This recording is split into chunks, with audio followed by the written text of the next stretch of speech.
Good morning, Good morning. everybody. Andy and I are here with another 010 podcast episode.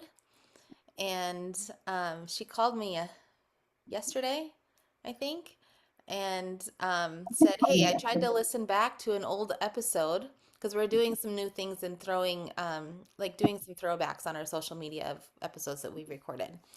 Anyway, and she listened back to an old episode from the beginning where we interviewed each other. And she's like, Josie, we can't hear you. Which, when I think back to when a year ago when we started this podcast, probably over a year ago now, um, there was so many things that we were trying to figure out, and especially when it came to sound and creating good sound quality, and it was so difficult, which I don't know why, but eventually it led us to doing more like this. And for some reason, without any microphones, we might have a microphone here and there when we're together, but anyway, we struggled with the sound, and we kept getting that response from our listeners too, like we can't hear Josie, we can't hear her. And one, I got a new computer. Two, we ditched the microphones. So now here Well, we are. it's been fun because as I told you, I've never listened to our podcasts before, and so I'm driving back and forth from Bismarck to Hazen a couple days a week, and I decided I was going to listen, and yeah, Josie's I quit after a couple minutes. It was frustrating, so I thought we should redo Josie. Listening to mine was interesting because it's crazy how much my life has changed over the last year. Yeah. And I am a little emotional this morning about all of that. So I'll be, you know, again, we're being authentic. So I'll kind of let that flow a little bit, or we'll shut it down. But Yeah. life has changed a lot for me, and so listening to that was really interesting to Yeah. hear where we were at a year ago, where I was at a year ago. And I wish I could have heard where you were at a year ago, but I did have to shut it down. Yeah.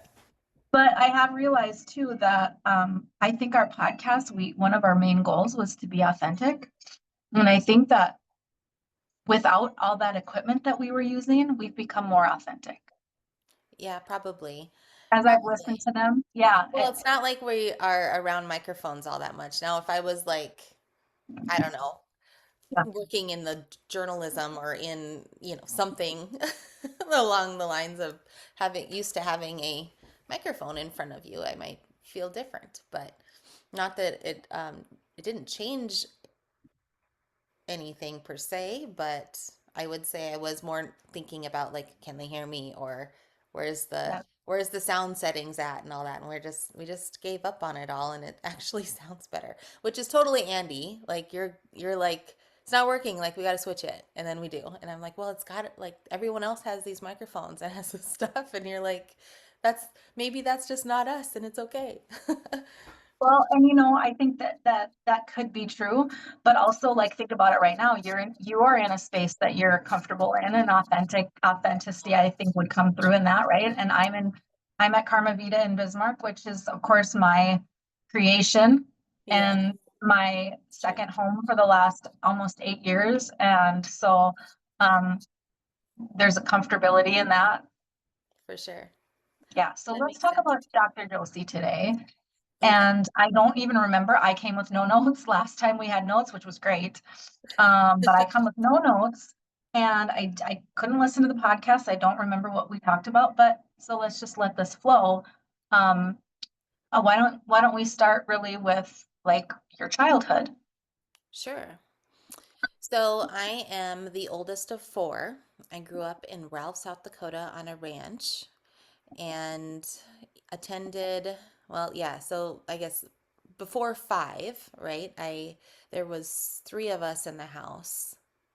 No, how old was I? No, there was only two of us in the house when I went to school.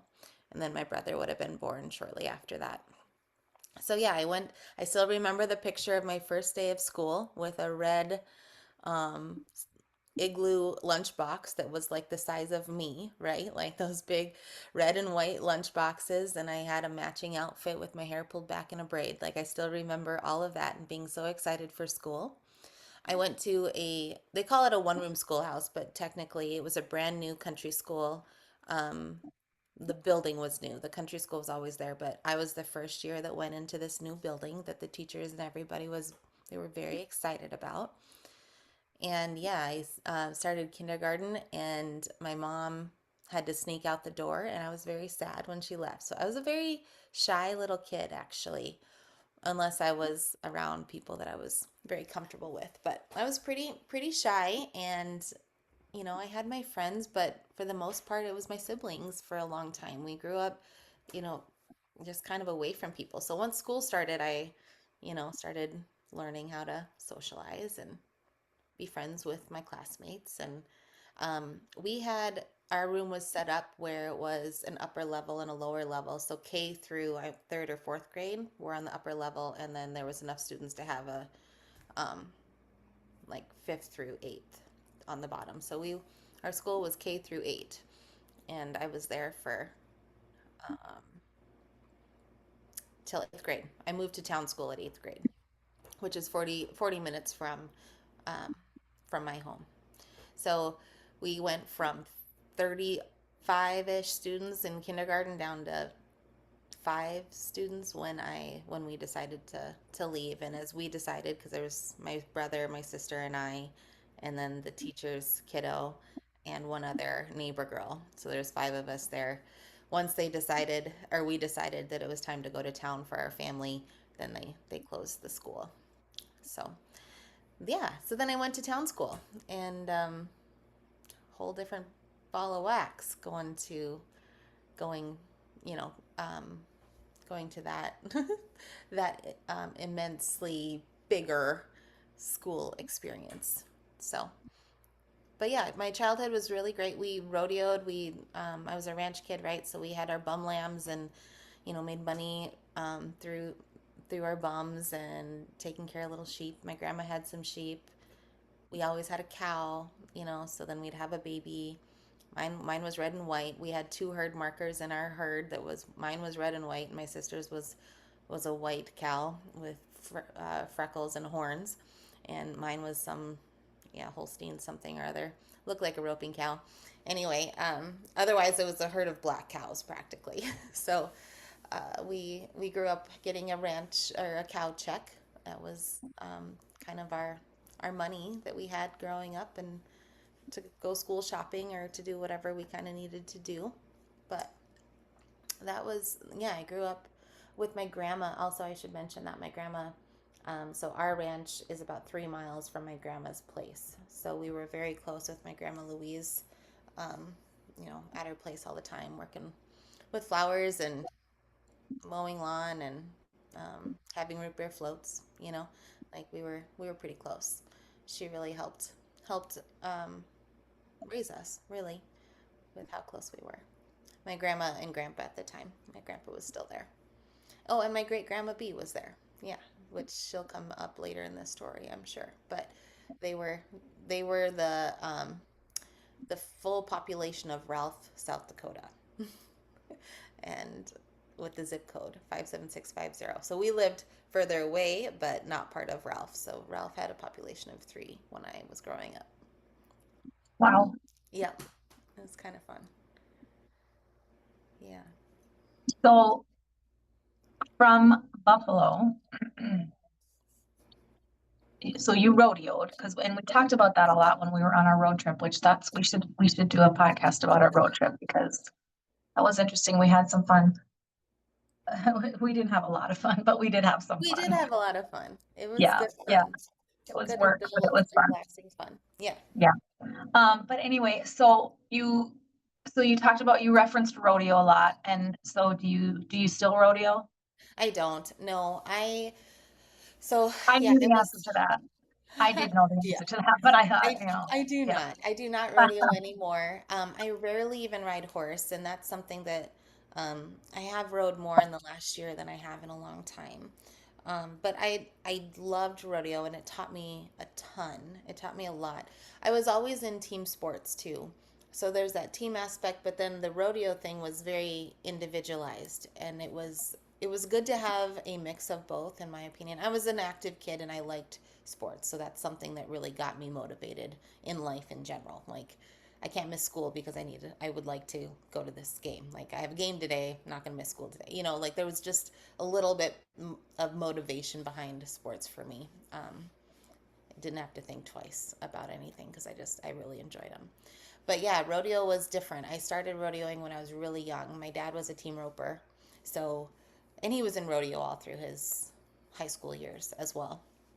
Uh, but when it was, time for me to start riding and helping with cows and stuff like that, it didn't take long before I was, doing the rodeo thing as a really young kid, and everything was on the ground at that time. So you're roping a dummy on the ground, meaning you rope a calf head on like a bale. It's like stuck in a bale, and it's all fake, obvious or not obviously. I should probably mention that the calf head is fake. And you rope the dummy. It's all timed. You run barrels on a stick horse and like that whole thing. So I started at that age and then rodeoed every year up until I was about 22 years old. Um, and did it through college and whatnot. And you just keep advancing. But you learn so much from horses, and that's something um, as a younger kid, I was put on good horses. I was put on safe horses that taught me how to ride. I didn't teach them anything probably other than patience, I would say. But later on, as I started getting more involved, I started looking for certain characteristics of the horse to make a better rodeo horse for performance. And I kind of lost that now that I'm so into like energetic stuff, that we all are energetic beings, I guess, including the animals, right? I lost this little gift that I had when I was younger, and then put it towards a performance and how to achieve something. And I look back and I think on my high school years, especially, like, I mean, I did great. I made it to nationals. I did all the things, but I don't know if I had that respect towards the animal that I think I would now. Um, Yeah. and working as a team more than this is the way it's supposed to look and you're supposed to do this. Uh, just kind of letting the horse be the horse and do what it's good at and guide it, but um, not have to make it look like everyone else looks. I don't know. And yeah, so it taught me a lot, and it taught me a lot about responsibility. I mean, you have to feed a horse, you know, you have to water a horse, you have to comb them, and make sure that they're healthy and all the things to keep doing what you're doing. And that's not just once in every month. That's a daily, if not twice a day ordeal, especially as you're traveling around with them and stuff and keeping them healthy and yeah, um, waking up to feed them. It's just a different. It definitely taught me persistence and consistency, and you couldn't just hop on a horse and think that it's going to work very often. Like I, you had to exercise them. You had to, Well, be mental. and care for another, um, care for something. Yeah, I think that that's not always innately, something that people are born with. right. That's I probably mean, some people are, but not all people are. So, I mean, it's a great thing for a child to learn is how to care for something other yeah, than themselves. yeah. And of course, as a kid, you don't really realize what's going on. No, no. You don't. But now I can look back and be like, oh my gosh, oh my gosh, sorry, I just saw three deer in my grandma's yard just laying here eating while they're laying down. Oh, How did I miss them this whole time? Um, anyway, yeah, so learning to care for something now. I mean, now it's a little bit more second nature, but yeah, it was learned early in life for me, which I'm very thankful for. okay. Yeah. So does your family still have horses and cows and all Yep. of the things? They do all of that. We've got a ranch in the northwest corner or northeast corner. Geez, Josie. I've never been directionally inclined, so thank you for GPS. It saved my life probably more than once. um, and living out there, you really should know your directions better than I do. That's Anyways, another thing that I don't think that can be taught. We talked about that. Yeah, I don't know if it No, can be taught. I remember getting in trouble all the time for not knowing where a pasture was or something, and I'm like, I really don't know which direction I'm headed. Like I just don't. it's my biggest pet peeve. And actually, when people try to tell me that, oh, go north here, it's north of the whatever. And I'm like, that doesn't, unless I'm in Bismarck, because I Yeah, know Bismarck like the back of my hand, but don't tell me that. it doesn't Please work for me. don't. Don't. Yeah, yeah. But yeah, some people just are born with that too, right? Oh, for So, sure. okay. So you graduate from Buffalo, and so what do you think motivated you? Like, when did you know you wanted to become a chiropractor? Oh, great question. Well, because before I knew anything about chiropractic, I knew I was going to be in healthcare. Or I felt like that's where my calling was. I took care of my great grandma B when I was younger, like maybe my eighth grade through sophomore year. And she was in her late 80s to 90s when she passed away. She passed away at 93, I think. And she was at home the whole time. So, but she needed somebody to stay with her at night and to help her get ready in the morning. And so we had somebody always there. So the days that I didn't have, I was home for the weekend or whatever, I would take care of her. And we had a special bond anyway. Like I loved going over there and visiting with her, and she taught me to crochet, and we had a great time together anyway. And then once she fell and broke her hip is how it all started, and then just kind of things went downhill from there. She didn't fall and break her hip. She broke her hip, then fell, which is typically what happens um, in those older ages of broken hips. But anyway, so we spent a lot of time together, and I don't know, I took some test. I don't remember what it was in high school that helped you kind of decide what you'd be good at. And it came up healthcare, of course, and it said nursing. And so I was a CNA for a little while and saw the hospitals, saw how that went down, and knew I didn't want to be a nurse after watching that. Um, for a lot of different reasons, and I won't go into those. But I decided that that Mhm. wasn't going to be a good role for me. So I was going to go into pre med. So I started college with pre med as my thought process, and I went through my first chemistry class, and we covered everything I learned in chemistry within the first lecture. And I did not get it, and I was not up to par with everyone else, and was like, I'm not gonna, like, I don't even know if I could pass this. And I had been a straight A student. I didn't know how to fail anyway, like in that kind of way. Like I did not know how to not be good enough at something. So scared the heck out of me. So I was like, okay, well, I'm gonna change that. And I had been adjusted a couple of times as a kid, so I went into my counselor, whatever they're called, advisor person, Mhm. and she said, well, if you want to be a chiropractor, then you might as well be a PT. So I was like, okay. So I went into physical therapy and went all through I went to Chadron, a state college in Nebraska, went all through that and did all the hours and volunteer hours and all the things. And it wasn't perfect for me, but I kept going with it.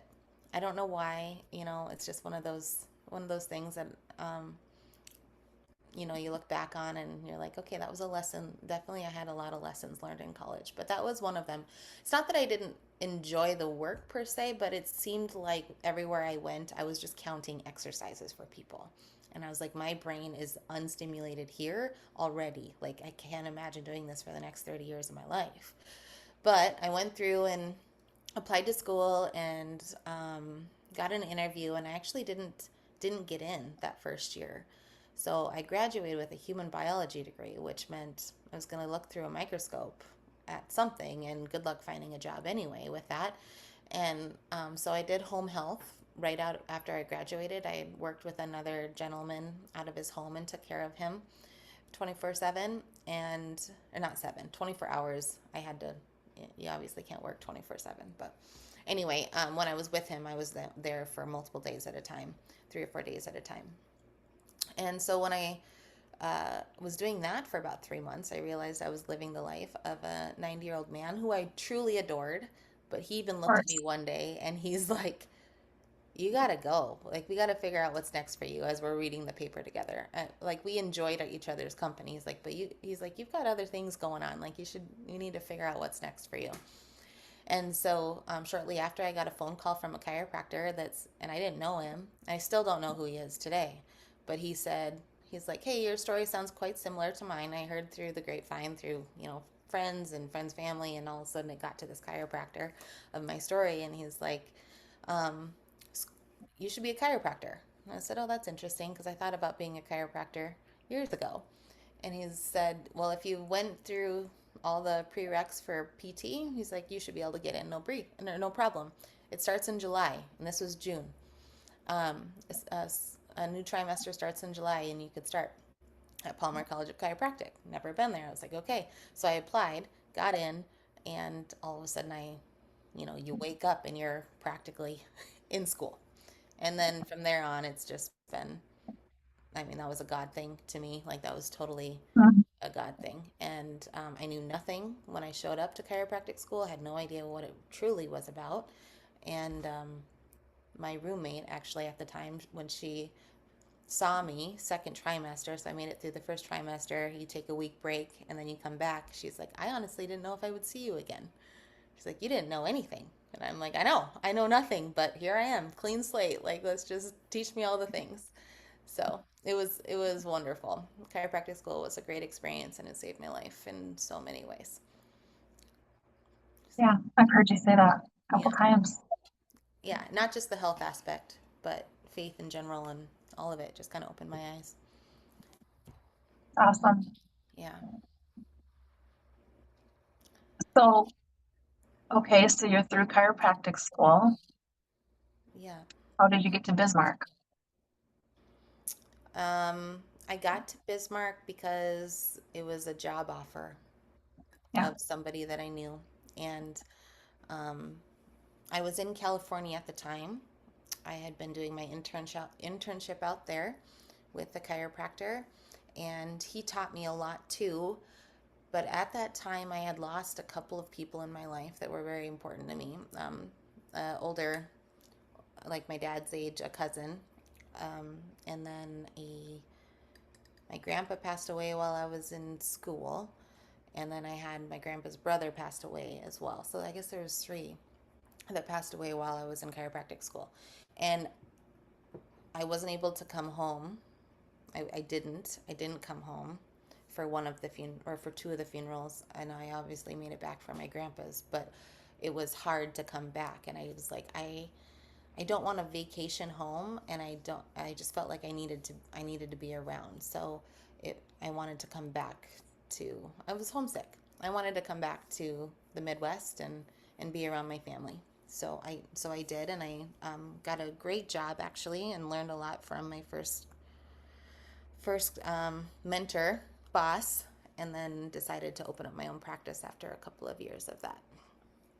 So that's how I kind of ended up in the entrepreneurial world. I did not know I wanted to be a business owner, um, but turns out uh, what would you say? My personality kind of needs a little bit more freedom than most, and I'm learning that more and more as I get older, of how important that is for my spirit to be good, is to have that. okay, so this is not a cut down to any business owner because I am one too. Well, I mean, actually, as of October 1st, I'm not one. Well, I am one. But anyway, is it because we're too difficult to work with, to work under somebody? I've often wondered that because not difficult, maybe that's the negative, but I look at a lot of our friends, my friends, your friends, people in general that I know who own businesses, and it's like, I don't know. I don't know. I feel like I worked well for other people, but I didn't want to work for other people. I wanted to work for myself. I wanted to make the decisions. I wanted to make the decisions. I wanted to do things my way. Not that I couldn't do them other ways, but I mean, do you think that that's a piece of it? Well, I think so. But I don't think you need to be a business owner or to have that to be able to have that in a career, but Yes. you need to be quite creative. You and your team need to be quite creative on how to use you appropriately. I Um, think we might, it might be called difficult, but I honestly think that if you can have somebody in that's in like the way that I think or whatever, I think it'd be very valuable to a team. Absolutely. But figuring it out would it's going to take a little bit extra work. It's going to be a it'll be a little bit of art in it. There will need to be some artistry in putting that person in the right roles. Yes. In And my I think it depends on who your leader is too, someone like that. 100%. Because I followed great leaders, very easily. I didn't Hmm. need to be in charge when I had a great leader. I No, was I was happy to follow. and I think for me, I don't know if you've done the Enneagram. It's one of those personality tests, but I Yeah. really connected well with the number four, Enneagram four, which is very independent and individualist. So doesn't mean that I needed to make all the decisions or anything. I'm actually totally fine with other people making like the concrete Yes. ones, but the visionary and like my a vision of what I could see a spot to be being shut down is really hard on myself. And then I start asking all the whys, and then I'm like a 3-year old. Why, why? And it's not to like shut it down necessarily, but I really need to understand the reasoning behind it so that I know why we have to do those 3 steps in this order versus doing it my own way. And my way is probably not going to work as well, but I needed to know why this way does work, you know? Yeah. Yeah, I Yeah. I definitely had some of that going on. And chiropractic is such a individual type of thing. Like you can try to model somebody else as much as you can, and you can learn the steps and things, but then you really have to take it into your own and figure out how to help somebody connect with you to help heal them. Like I'm not healing, I help them heal. It's just a very different career that way.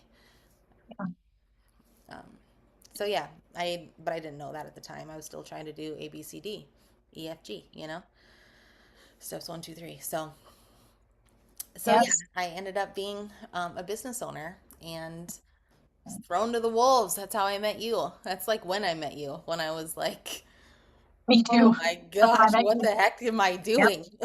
Yep. Wait, I Yep. need Me that too. insurance policy. Oh, I need, um, yeah, need to know this person and that person and a banker and a lawyer and a whatever, all the things.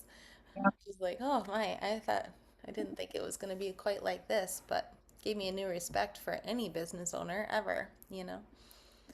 Can't Yeah. imagine. We met in a networking group. I'm sure we've mentioned that before, but I I always say networking was such an invaluable um our mutual friend Michelle Hott, she invited me to a networking group. It's not the networking group I ended up joining, but I met so many great people along the way trying to find my own group and my own space to be in. And you join networking groups, I think historically to find clients or find people that will give your business. Yeah, But for me, it was never, it ended up not being even kind of close to that as far as the value that I found. It was connectivity, people who just, I think for me, it was people who understood me yeah, more than anything else because they say it's the truth of being a business owner can be very lonely, it you can be. know, it can be. So having that literal network of people who understood me and who could help me, not because they were a banker or a lawyer or a whatever, fill in the blank, but because they were a resource as far as anything, anything, I know. It was literally anything. It just blew my anything. mind every time that we have a conversation with other business owners, which is why I love the fact that we're doing honest entrepreneur retreats because this is exactly like this is what it takes. This is what it Yeah, takes. And how often did we hear in those groups like I don't have any time. Like I just feel exhausted and then tears would start rolling because it's a safe those groups were pretty, safe and it's like we're just exhausted or I don't even know where we're going or we're we're stuck, or those different Yeah. things. and Yeah. and everyone's like, I get it, I was I there get- once, like Yes. here's what I did, or here's what I didn't do anymore, or whatever. Here's what I did wrong, right? Yes. Yeah. Don't do this. Yeah. Don't Yeah, do don't that. lose. Yeah, exactly. Find Right. confidence in yourself again. You're a beautiful person. Just encouragement too, Yeah. like it was just it was Yeah. very cool. Very, very cool. So, networking for me was that way as well. It took me, I think, a year in that group before I ever got one patient from it. Um, which I don't know, when I think about it, it makes sense to me. Like, yeah. Yeah. Yeah. It was, And it was a bonus to me to if someone came into my business that I met in networking, that was a bonus. yeah. But more so it was the connectivity, yeah, the relationship piece of Yeah. it. Yeah. Yeah. And I think about throughout the years, since we're talking about people, like how many different chapters we've had in our lives and the people that were in each one of them. And I can tell you, like, pretty quickly where my state of mind was based on the people that I was hanging out with at the time. Like, it just, I've lived some life, I'll just say that. And when I look back on it, I'm like, okay, like, a simple way out would be, or not simple, but it was like, I don't know, make a new friend. Like, make a new, you know, and it, Yes. or don't date assholes or whatever. Like, but that's who you end up spending your time with. It's like these That people. needs to be what do we talked about we talked about putting quotes in from our podcast, putting quotes in our social media. I Yeah, mean, that's gotta be one. that could be Don't date one. assholes. It's a pretty pretty simplistic way of living. Yeah, yeah, it really is. You'll learn a lot, but you learn lessons dating Oh my assholes. gosh, yes, I've learned so Well, much. hopefully you do. Yeah, it took a Um, little time before I learned a lesson, but yeah, do you ever think eventually. maybe you were the asshole that somebody dated? Oh, for sure. No. Yeah, Yeah, I know. because I attracted an asshole somehow, and I'm guessing it's because I was one myself in one way, shape, So or form. this is not a point, but it's funny that you bring that up. I'm just gonna throw this in there super quick. I can't wrap my head around this. I've been getting messages from some person that I don't know on Facebook, and I just want to say to people like, why? What makes you think that you should? You don't meet somebody in a dating site. You don't meet someone out in the real world that maybe is potentially throwing out there that they want to date. What makes you think that you should just send them a Facebook message and start hitting on them? Like it's so weird to me. It's so odd to me. And I try to have grace with it, right? You try to think to yourself, like, okay, this is just somebody maybe who's lonely and wants to be. But it's like I've lived that way my whole life. I don't want to be that way anymore. I want to be like, leave me alone. I just lost my partner. Yeah, What are you doing? I want to just shake that. Like, what's wrong with you? Why would you do that? I don't know why. That is so It's been on my strange. mind all morning long, and I just think to myself, what's the right way? Do you just politely say, you know what? I don't even know you. I'm not interested. Or do you just block and delete and be like, or do you be like, listen here, dumb dumb. I don't know. Stop doing this. You're dumb. This is dumb. Stop and think about what you're doing. Yeah, I mean, I don't know. I don't know the right answer. Maybe somebody can comment on this and tell me the right tell answer, but Andy what to do. I Yes, blocked and deleted because I'm like, I don't have time for this. I'm not here to be your teacher. I'm not here to tell you how to behave with women. Just leave me alone. It's weird to me, but then I think, am I being an asshole? Maybe I don't care right now. But, typically I try not to be one, but it's yeah, weird. yeah. Have you had that where men will reach out to you on social media that you don't even know? I mean, you're a beautiful woman. I'm going to take a wild guess. And I mean, men will they just go searching and I don't know, like, do they Google women who have lost a partner and just find me and I don't know. It's weird. That's so weird. No, It's that weird. that I feel like most of the time when I've had, I mean, I've had some creepy ones that I just block it because you can tell in the message that it's creepy, right? But I definitely have had some that say, "Hey, I looked through your profile and it looks like you have your shit together," or something. Like, why am I cussing so much today? I don't know. I don't know. I don't know.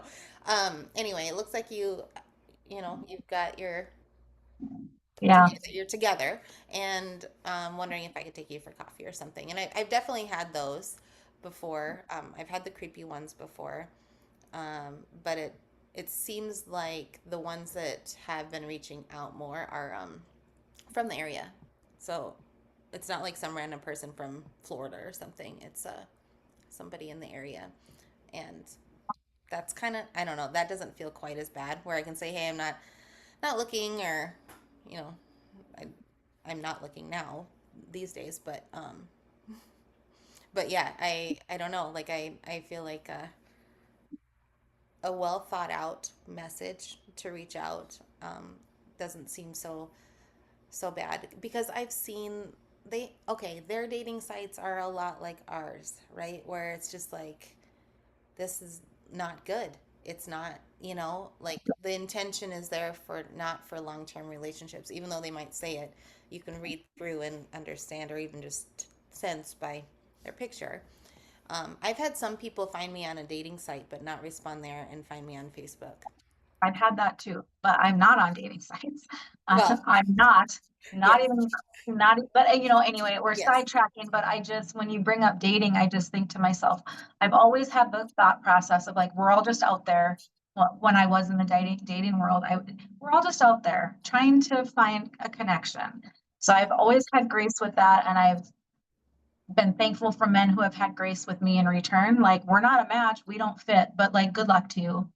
yeah, But it's weird to me when people reach out to you because you're single and they just assume that you're whatever. That's odd to me. It's weird, but um, sometimes I don't want to have grace with people.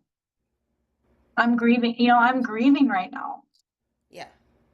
Like, Leave it's me weird to me. alone. Like, leave me alone. Leave me alone. Yeah, quite simple. Leave me alone. But anyway, I'm totally off track. But when you brought up assholes, and I'm not saying that this person, I don't even know this person. That's the weird thing. But anyway, when you bring up assholes, and then so let's hit a tish a tiny bit on your dating life, because I mean, you've been a single woman. You Yeah, were for married most of my for a few years. You were married. yeah. Yeah, so I don't know. I've been in and out of relationships for a long time. I tended to like the class clowns, and Andy and I have talked about this with a 48-hour road trip. Like, you end up talking about these things, but I liked class clowns. I like people that kind of brought a little bit of energy to a room, right? And with that came a lot of heartache. I would fall for them very quickly, and usually there was more than just me that was after them. And so I did get my heart broke a lot when I was younger.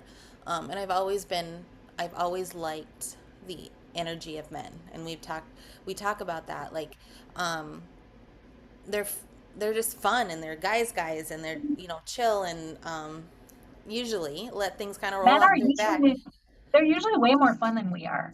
Well, I don't, They that's are. they can be, yes. And I think we have to try a little bit harder, or like let go a little bit more, to have that kind of like jokes and spontaneous fun.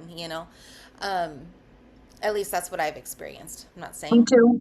you know, Yeah. I know it's different elsewhere probably, or other people have different opinions on that. But anyway, I've always liked the energy of guys, and that's kind of gotten me in a bit of trouble. I will say that, or my heart. It's like hurt my heart quite a bit throughout the years. And then once I got to college, that was I dated a guy maybe for part of college, but I didn't date a lot in college, like actually committed relationships. Then I went to chiropractic school, and I met, I think, my first love, honestly. I met him there. His name is Vince, and he was a football coach. And so he was a lineman. He was a D lineman. So he was like this big teddy bear Italian, straight out of Chicago. Grew up in Chicago. His parents were also from Chicago area. Very, very fun. uplifting guy, but a teddy bear, and just taught me what how a man can actually love you. So that was huge for me. The relationship didn't last forever, obviously, but um, it definitely shaped my dating from there on, and what to think about in your partner for life, right?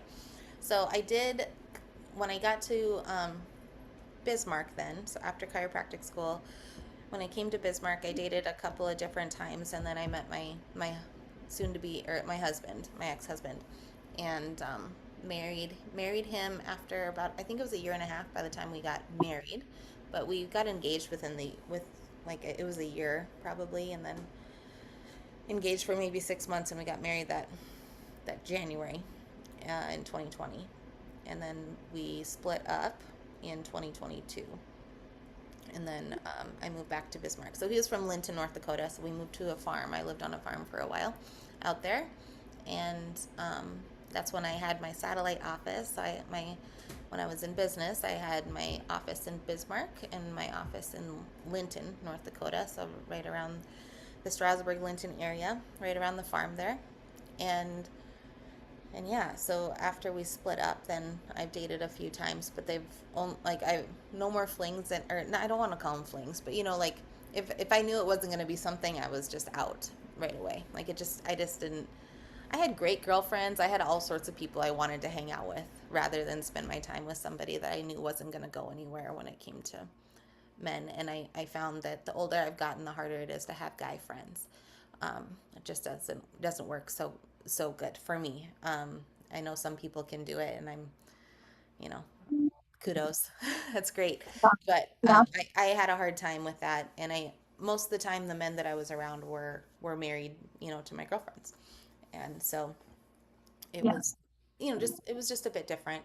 So I had great girlfriends I wanted to hang out with, and they want to hang out with me, so it was easier to like it to or easier, and I found more joy in it. So once I found somebody that I was like, oh, I could see this possibly happening, then, or I was pretty sure that I would, it was a good move for me, then I would date, be in a committed relationship.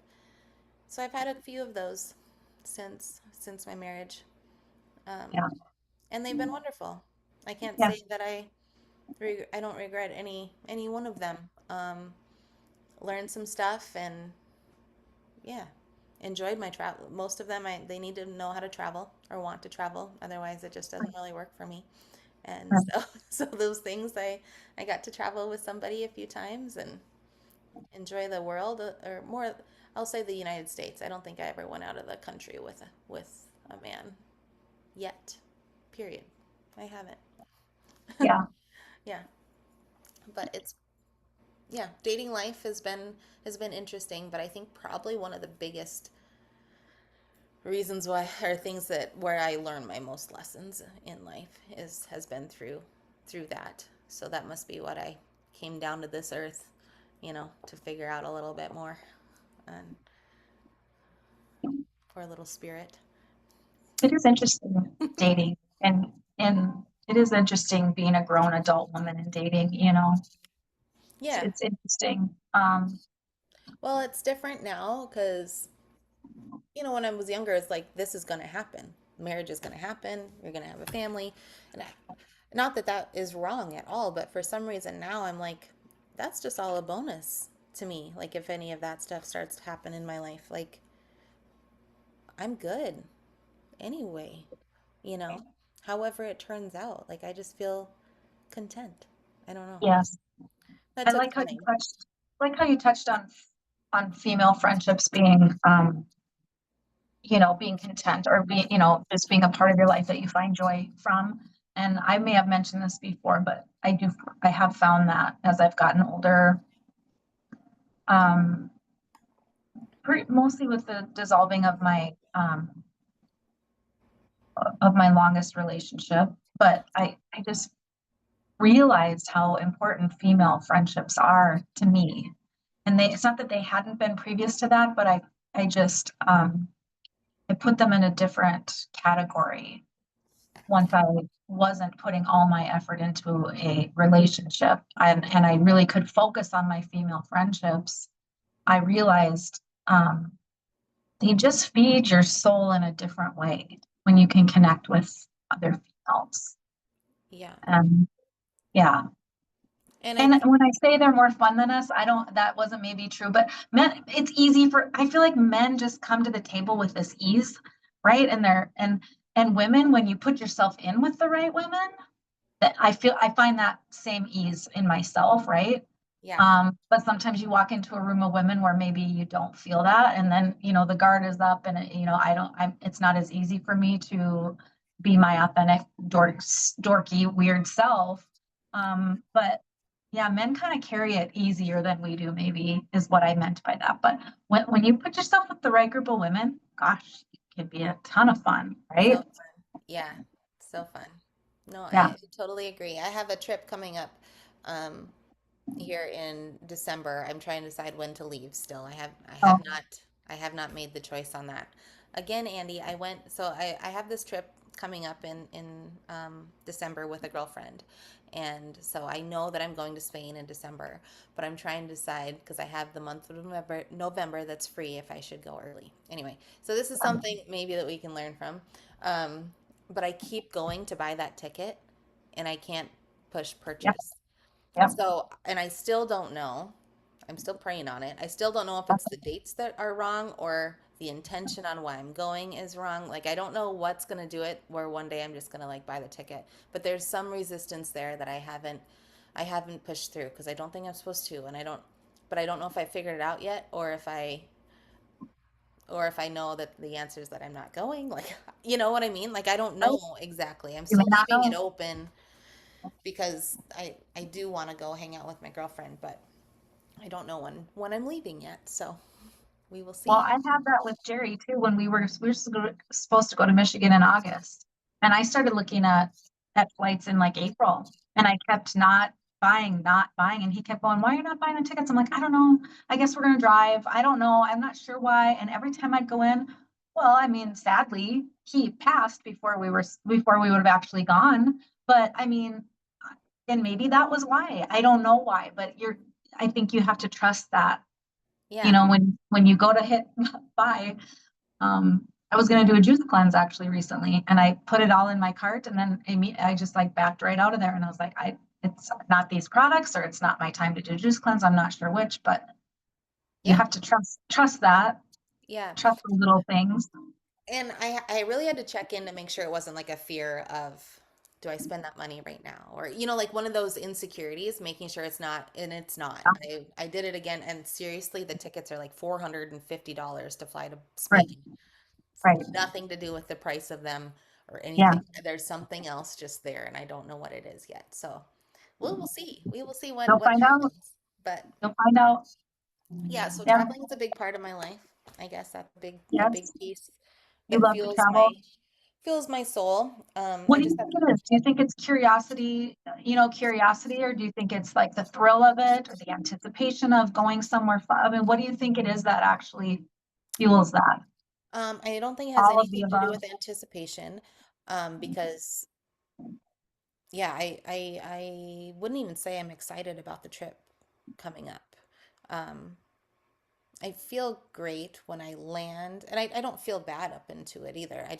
I'm not like, oh my gosh, I have this trip coming up and woohoo. Like Yeah. I'm not, I just kind of just stay in my days. There might be some Yep. preparation that Yep. needs to be done, but I don't necessarily, and no, it doesn't feel like that. When I travel and even if it's a road trip or whatever, when I get into another space, I don't know, my body just kind of calms down and I feel that it sparks my creativity. So like even if I go shopping or I want to go to an art studio or like I don't know, like I just feel like I it sparks a lot of curiosity and my brain really does well with new things, but not to the point of like you don't know what you're doing, but like seeing some different geography or houses or people or I don't know, like my body just really calms down. I can get very creative and that makes me happy. And I feel like when I come home, it it follows me here where I can start to create again. Not that I get stuck. I get stuck sometimes, you know, I get stuck in some routines. And just yesterday I was driving around with my grandma because I have a dream of what I want the ranch to look like for me. Anyway, so we were driving around, and of course, that gets your creativity going. And I just told her, I said, you know, I'm really thinking about um, she's got a schoolhouse. So in Ralph, there's three buildings. There's the old store. There's a where I grew up. So Ralph is the town. So a old store, a schoolhouse, and a church. And so my grandma actually now owns the schoolhouse, which is, you know, it just happens. Schoolhouse and the store. And the store needs to be pushed in because it's not safe anymore to even walk near it. But anyway, the schoolhouse is where the post office used to be. And she did all of her sewing there. She was a sewer, a crafter, like a woodsman. Like she did all these things.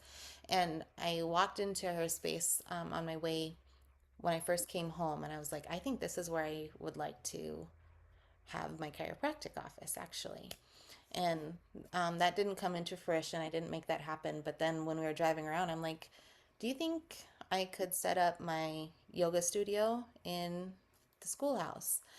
Because I want a place to record and create. And I feel like I have trouble with sound and all, you know, it's just hard to do those kind of things around a lot of people. So and she got so excited, Andy. Like she just smiled from ear to ear. She's like, really? Like you would use that space? I would love it if somebody would use that space, you know? So we spent the whole day yesterday making my little like recording studio for Oh, yoga. And we got, yeah, it was so fun. I spent the whole day with her doing that.